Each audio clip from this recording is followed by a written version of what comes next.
Hi, everybody, and welcome to today's episode of By the Way to Purposeful Procurement. My name is Philip Ideson. I'm the Managing Director at Art of Procurement, and I'm joined, as always, by my co-host, Rich Ham. Rich Ham is the CEO and founder of Fine Tune. Rich, thanks for joining me.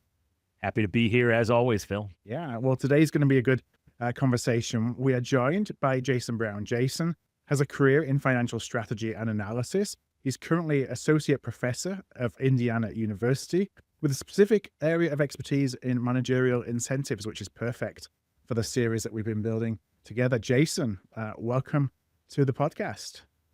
Thank you. Glad to be here. Thanks for having me. Well, I want to kick off just by asking a little bit about your kind of professional journey and how incentive structures became an area of interest and an area of expertise for you. Yes, it started many years ago, actually. I was in professional services and doing more strategy consulting. And, strategy consulting is very high level, hopefully has impacts for the firm.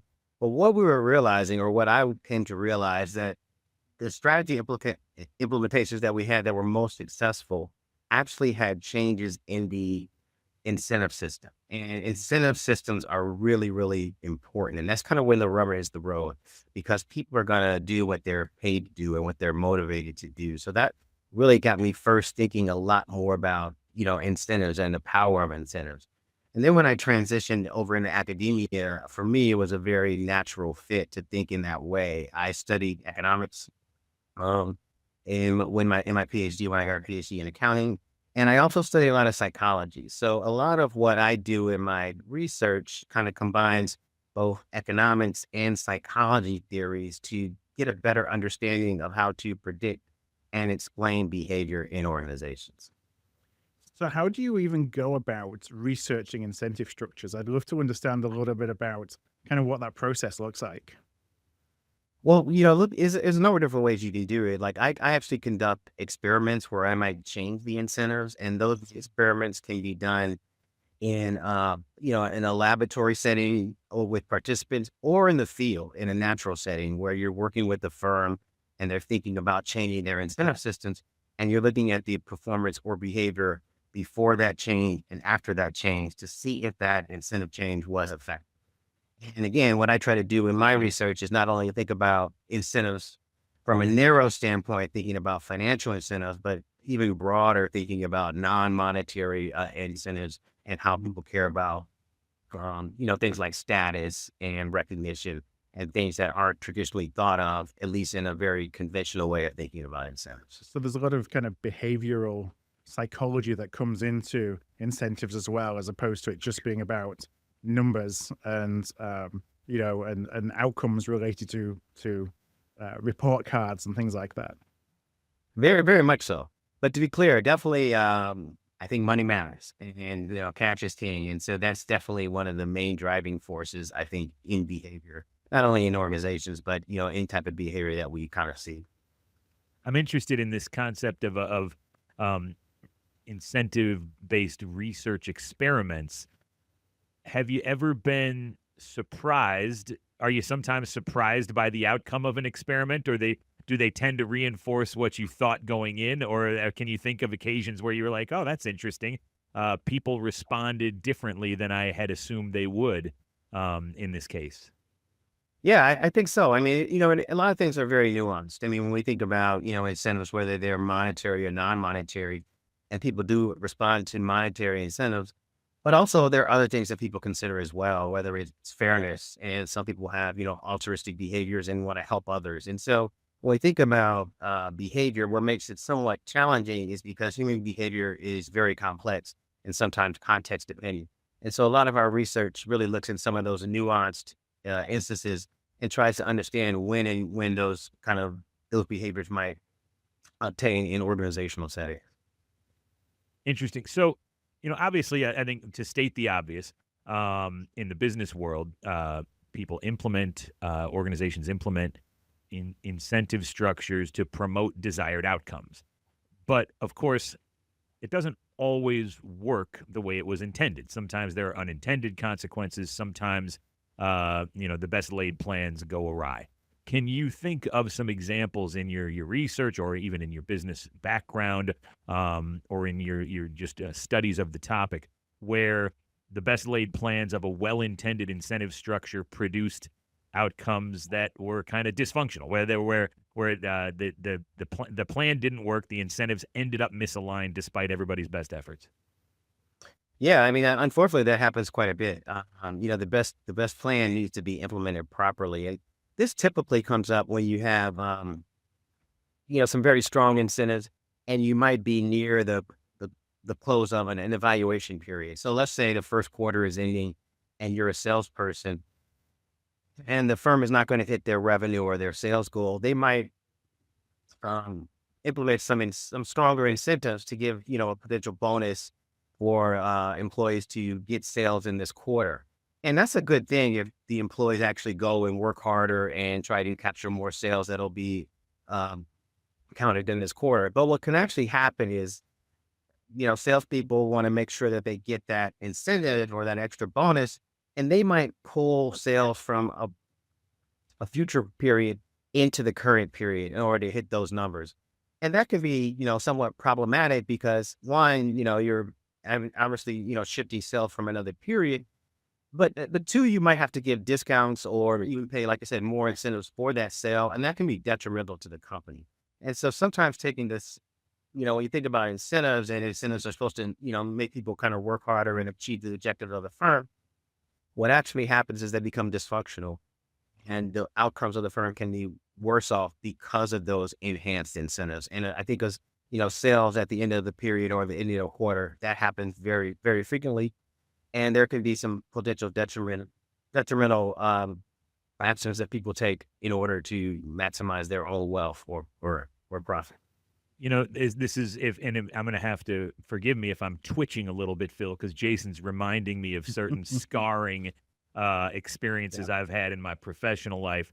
And while Jason in this case referenced pulling future sales into an existing, arbitrary time period to try to make a bonus, we also see the reverse of saying, "Oh, I've already made my numbers here. Let me push these back into a future period." And I'll share a quick anecdote along these lines. I'm sure you've heard a million of these, Jason, through the years, but I had in this case, I'm thinking a few years back, one of my VPs had obtained a supplier refund, and it was a big one for the industry because it was relatively small expense. So it was the pest control industry we were operating in, and my VP in that space, brilliant guy, past guest on the By the Way podcast, Keith Robinson, had gotten a pest control supplier to agree to kind of own up to a pattern of overcharging that had been happening over the period of many years.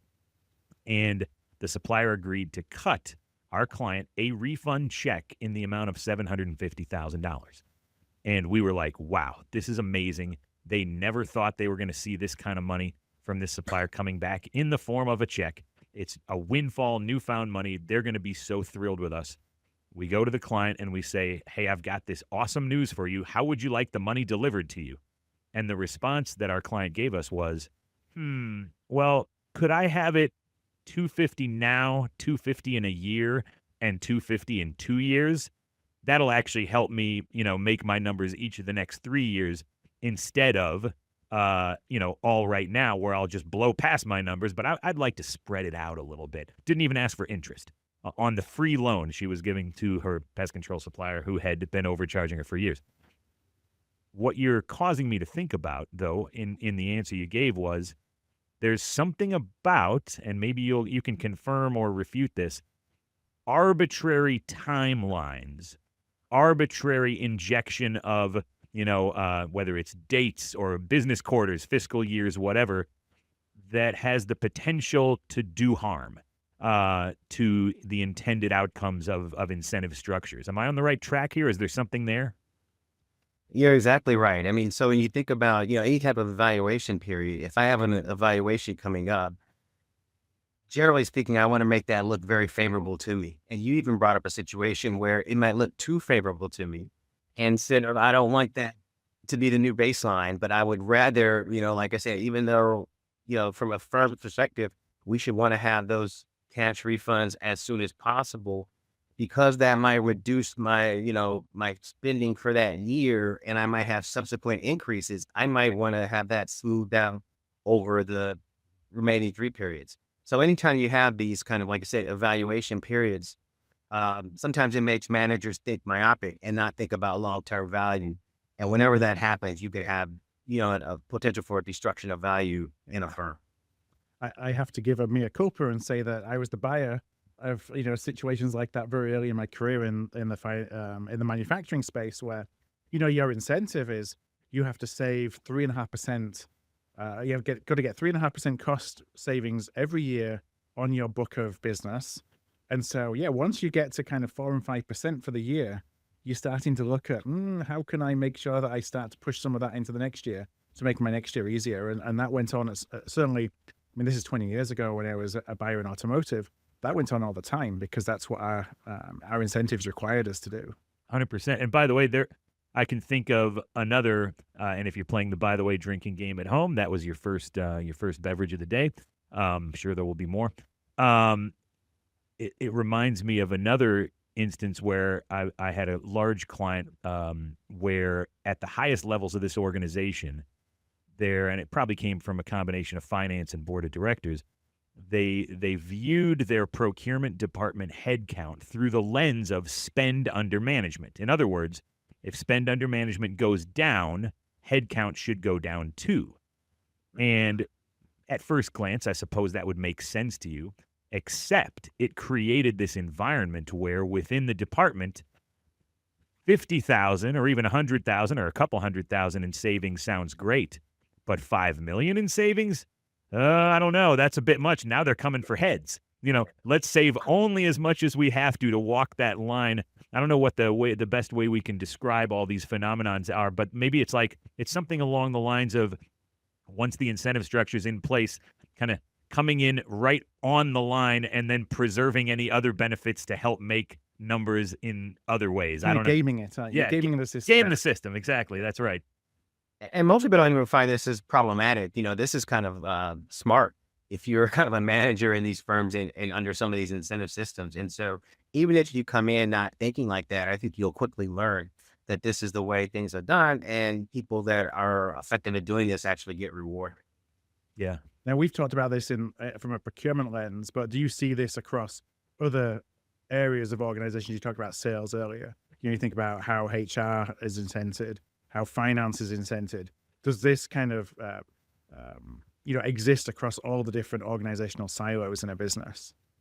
Yeah, it's a very, very common problem. And whenever you have something that's kind of measured in the short term, that could potentially have a very long-term impact. You could think about something like, should I invest in training my employees? And so training, that's going to be an expense that I'm going to incur as soon as I train those employees. Those benefits of those new, more trained or highly skilled employees are going to be realized over many years. And so if I'm really only focused in the short term, sometimes I don't make those longer term investments that would be better off for the firm because of how I'm evaluating in the short term. So I think it's very, very common, whether you're in finance or you're in marketing, operations, or procurement. And so, it's definitely a challenge, but there are some potential solutions that firms can think about and trying to mitigate this problem and getting closer to aligning the incentives of the manager and the firm.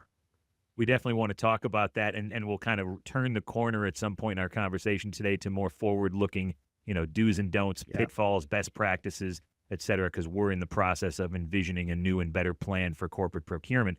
Before we get there, though, I want to kind of broaden the conversation a little bit and think about incentives through the lens of, the system that we all live in and work in here in the United States, as players in a capitalist society.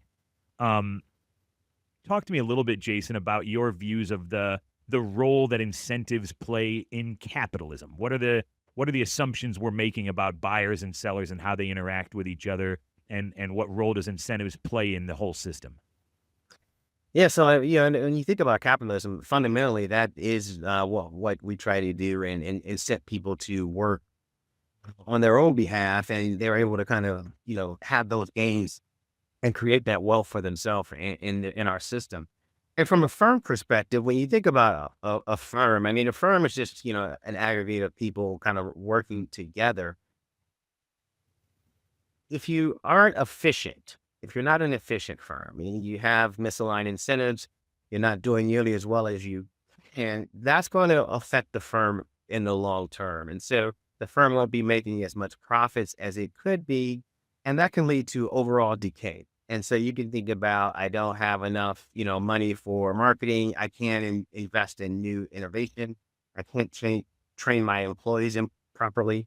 And so this cycle of decay can begin, and this firm can become less and less competitive. And you can think about that from a society standpoint. As firms become less competitive, they make less profits, and they have potentially a less of an impact on society as a whole. Because I do think firms, although, we always think about firms as wealth maximizing for shareholders, they can take a broader approach and not only think about wealth maximizing for shareholders, but wealth maximizing for all stakeholders. And those can include employees of the firm and individuals outside the firm. So a more efficient firm is going to have more resources to do things with. And that can be innovative. That can be things that help the environment. That can be a number of different factors. And so thinking about efficiency from a firm standpoint, and this is when I think about firms, I'm thinking about firms kind of nationally or even globally, that can actually be something that can increase the welfare of all parties.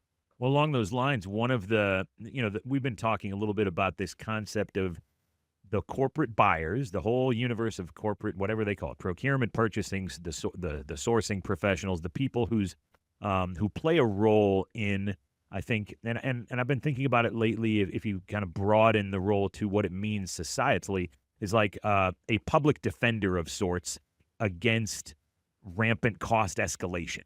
We rely on the buyers and sellers to compete, to pursue their own interests, to act, based on their own incentives. And if the sellers and the buyers are doing that, we expect good outcomes, kind of an equilibrium to emerge. But what the flaws in the system that we've been exploring in this project suggests to us, and have led us to believe that the buyers have not been required, because of their systems of incentive, to apply the requisite pressures to the sellers. They've devised a system of scorekeeping where they can claim victory while losing. And over time, the sellers have figured this out and found ways to kind of rig the game in a way that allows them to grow margin and grow profits year after year after year, all while procurement is claiming victory. If we broaden out and think about this from a broader capitalist perspective, I would think that this is something that could do grand scale harm, where at the end of the day, costs are escalating because the fundamental assumptions within the system that the buyers are indeed putting the appropriate pressures on the sellers to constrain costs, that if those pressures aren't there, that actually ends up doing damage that would be surprisingly large. Does that pass your smell test, Jason? Yeah, I mean, I think so. Again, you think about, the welfare that can be created. It's either, is that going to be something that can be captured by one or two parties? You think about that competitive equilibrium that you talked about. That will be, I think, the best for, if you think about it from a society standpoint, when one of the other parties ends up just capturing that wealth, that can be potentially problematic, particularly in the cases that you mentioned where the other side is able to claim victory too. So they're able to get, potential, financial incentives or bonuses or increased pay or recognition because of that, but there are no actual savings, or the savings are much less than anticipated.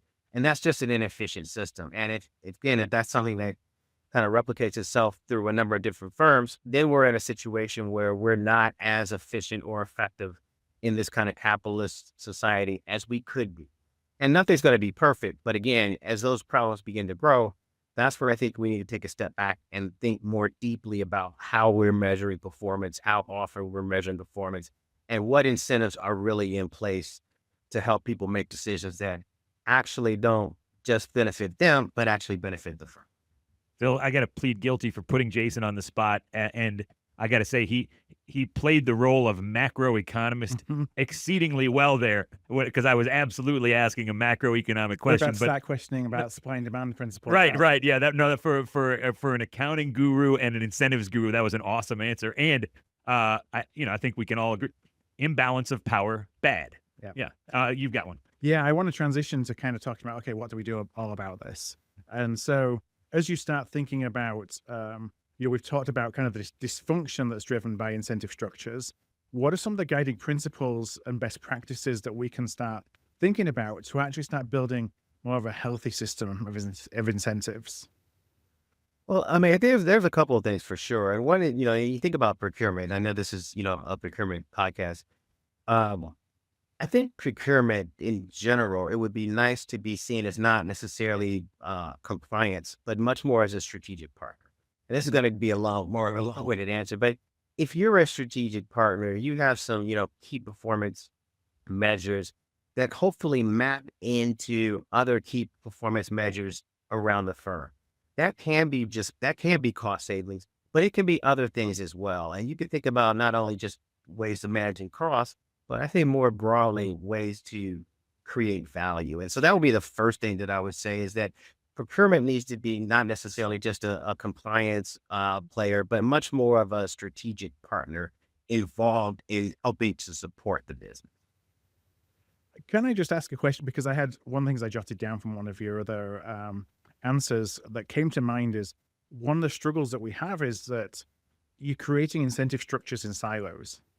And so there isn't rarely are we as procurement, I'm sure this is across the organization from any department, going and saying, okay, this is how other stakeholders around the business are going to be measured. And therefore, because this is how they're going to be measured, I'm going to tie in to my incentive structure what ties into somebody else's incentive structure. So you're, incenting the behaviors of business partnering. Any tips you have on how we should start thinking about and actually building our incentives into the incentives of others? Because I feel like that's one of the biggest challenges and problems we have is we're ultimately looking at incentives from a procurement view because of, what that does in terms of driving perceived ROI of our function and then making the business case for investment in procurement, as opposed to this is what the business needs from us. And so that's how we should incent ourselves. And we still too often get stuck in the how can we make procurement look good versus how can we help the business achieve its objectives. No, I think that's exactly right, Phil. And so there's a couple different ways. This kind of goes back to some of the earlier strategy work that I did in my career and a couple of tools that can help do that. And what you really try to do, right? And you think about strategy, that's usually very high level C-suite. Individual employees don't necessarily know, how does my job affect strategy? And so what we want to do is kind of cascade or push those strategic objectives down throughout the organization. So everyone knows how what they do on a daily basis actually affects some aspect of, of the organization. So just take for example, an airline. Let's say I'm the manager in baggage handling.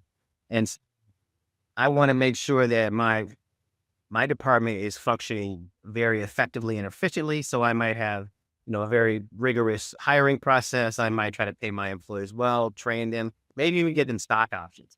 And so when you think about, a baggage handling, for example, he or she might not know how what they do affects the strategy of the organization. But if they think about, what they do, if I'm able to be efficient in handling baggages, that might lead to more on-time departures.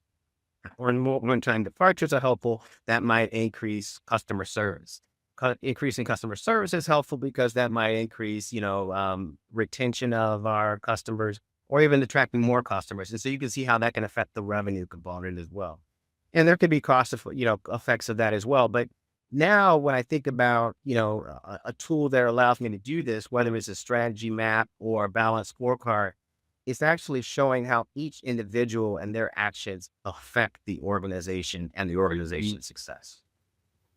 Interesting. So would you need the buy-in of, because you think about who is then going to make judgments on the performance of that baggage handling unit? Is that going to be senior leadership who looks and says, that's really high performing because of the connection with, let's say, customer service and brand and reputation and, lack of damages and all of those things. Do the people who are making the judgments on the performance of that group have to be aligned with this is how you're going to incent them? Or is that something that you can do within your own bubble, or does it still need to be somebody sees the value that you can bring beyond kind of the smaller KPIs that you might measure internally, so that it matters, so that the metrics, and what you're reporting actually is seen and is valued, and is looked on favorably by senior leadership.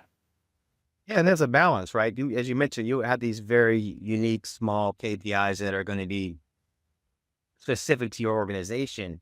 But the idea is that if I'm able to execute on those KPIs, there should be a direct link to some other KPIs throughout the organization. And so again, if I think about, the number of lost bags, for example, that should be at a certain percentage.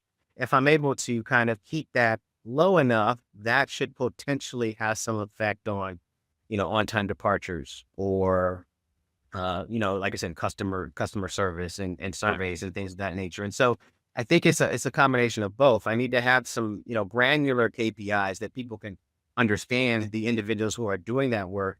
But more importantly, I think that needs to be connected somewhere.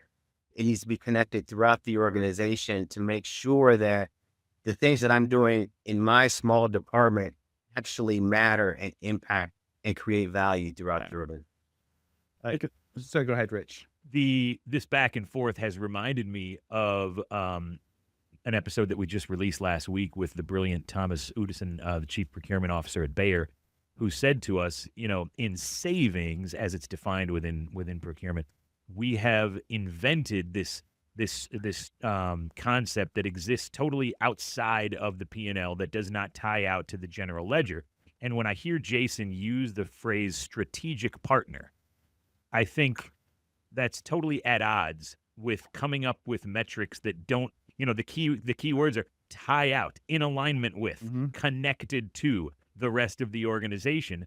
And when you invent a KPI that does not do any of those things, the likelihood of you being a true strategic partner goes way, way, way down. But the interesting thing is, like, why is that KPI exist? And that's the $64,000 question, for the whole series is, this exists as a mechanism for us to make a case for additional investment in procurement by saying you can easily measure an ROI based on cost savings. And therefore, if you invest more dollars in a procurement function, whether it's in people, whether it's in services, whether it's technology, you're going to drive a 5 to a 15x ROI. And therefore, it's easy to make the business case. Once you make that business case, then you held to it, and the business only looks as that as what you can drive. And I think that's the challenge that we've got ourselves in, is we've used that for our own benefit, but it's not necessarily connecting with what the business needs out of a procurement capability. And we don't necessarily know how to bridge that gap to say, here's the balanced scorecard, please still give me money. Well, and that's because, as we've learned, savings, I put it in quotes, as it's defined in procurement, can turn out to be fake. Yeah. It doesn't always manifest in the P&L, and it's often a projection of what might happen or should happen from a new contract or an initiative. But then suppliers erode it, and it doesn't pan out. And Jason used the word, and I want to come back to here, Jason. It was value. Value is real, right? Value is something where if you're strategic partners with the rest of the business and your efforts manifest in improving the business, there is actual value. And it would seem to me that as we're building this new plan, if we tie it out somehow to value, and parenthetically, I will say, part of value means real, actual value that happens, that hits the P&L, sticks, or that creates real outcomes for the business that matter to the business, then the investment should follow. Then the department should have credibility. Jason, you got me and Phil going there. There was a sidebar there that happened. What are your observations on the back and forth Phil and I just had? I think it's, like I said, it's kind of spot on. I think the challenge is, what can be measured and measured easily gets counted. And so oftentimes we may measure things that, as Phil mentioned, these ROI or these savings, and these are kind of hypothetical savings that are savings that may manifest, they may not manifest. And the challenge is that, no one really goes back and says, how accurate were those assumptions? Let's go back and think about how accurate were those assumptions, because then we can learn and we can continue to improve, whether that's through contract negotiation whether that's through some of our processes that we're overestimating these savings, or certain savings that we think we're going to have because of that dynamic changes in the business.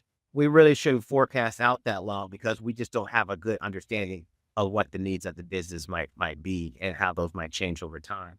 So again, I think one thing that, I think firms, don't do a great job of, and this is procurement and otherwise, when I have long-term investments, those usually look good on paper, but kind of going back and doing a post-analysis to see how accurate those projections were. Again, it's difficult to do and it can be time-consuming, but you can get a lot of good learning in terms of continuing to, improve that process, being better able to quantify those savings as something that is not going to be just hypothetical, but is going to ultimately affect the P&L and actually add true value to the firm. I've got one final question, Phil, if you don't mind. Yeah. And I want to thank Jason for being so generous with his time here today. This has been a great conversation. I think we've picked up a few important do's as we consider the new and better plan, and probably even a couple of don'ts. Be wary of arbitrary time, elements of time in the equation. There's another one I've used internally at Fine Tune where I often say, hey, whatever we do in terms of our incentive plan here, let's make sure we don't create a situation where we're spending too much time watching the scoreboard and not enough time playing the game. There can't be a million metrics. At some level, there has to be some simplicity in the plan. What are some other important considerations for us? And it can be along the lines of pitfalls or some important, yes, do this that we haven't gotten to yet. Yeah, I think your one about simplicity is really great because I think, even if something is a very theoretically sound plan, if people don't really understand that, then it's not going to be a very, very effective. But I would also propose that even if something is difficult to measure, whether it's, the savings that we talked about, or I know in other podcasts, you kind of talked about things like the cost of carbon and things that are difficult to measure.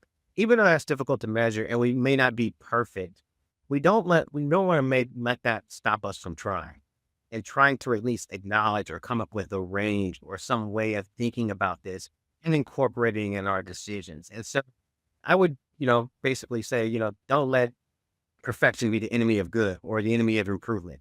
Even if we can't have a perfect, performance measure that is totally aligns the incentives, that doesn't mean that we shouldn't try to continue to evolve and think about ways to better incent our employees, empower them so that they can be creative and think as entrepreneurs. And also, when we do have those potential savings or create value, make sure that they share in that as well, whether that's through promotions or additional compensation as well. So that way that they'll have strong incentives that when they see an opportunity to create value, they'll be willing to take on that initiative.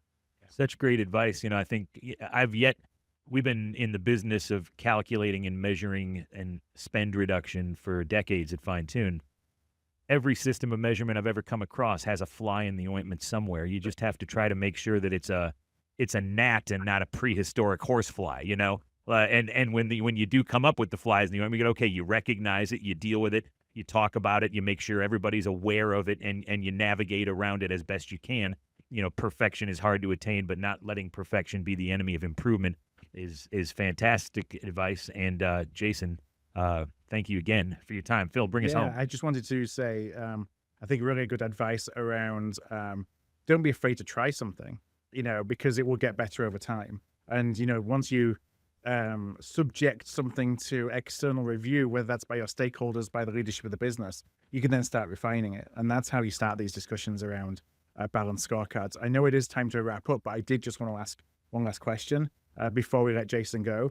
And that's kind of around governance. And, how do you, as the world around us changes, as the needs of an organization changes, any tips you have on, ensuring that the incentive structures that we use remain fit for purpose as the world around us changes? Yeah, I think, like I said, things are changing, very, very quickly in the business world. And kind of what you just mentioned in terms of thinking about, incremental change, because you're in such a dynamic environment, when you think about incentives, for the most part, they're not going to be able to be static for very long. There are going to be changes and updates. And I think you want to be open to that change. What you always hear in organizations, well, we've always done it this way. And again, that may have served its purpose at that time, but due to the dynamic nature and the changes in business in terms of governance, I would want to have a very open and transparent understanding and view of the incentive systems from the top of the organization to the bottom of the organizations, always looking to continuously improve, knowing that anything's not perfect, but making sure that you think about those small incremental improvements, because over time, those small incremental improvements can potentially drive tremendous value. Well, Jason, I want to thank you so much for joining us, sharing your experience and your expertise with us. Rich and I will be back in 2 weeks with another episode of By the Way to Purposeful Procurement. But until then, thank you very much for listening, and we'll talk to you all again soon. Thanks, so Jason. much again, Jason.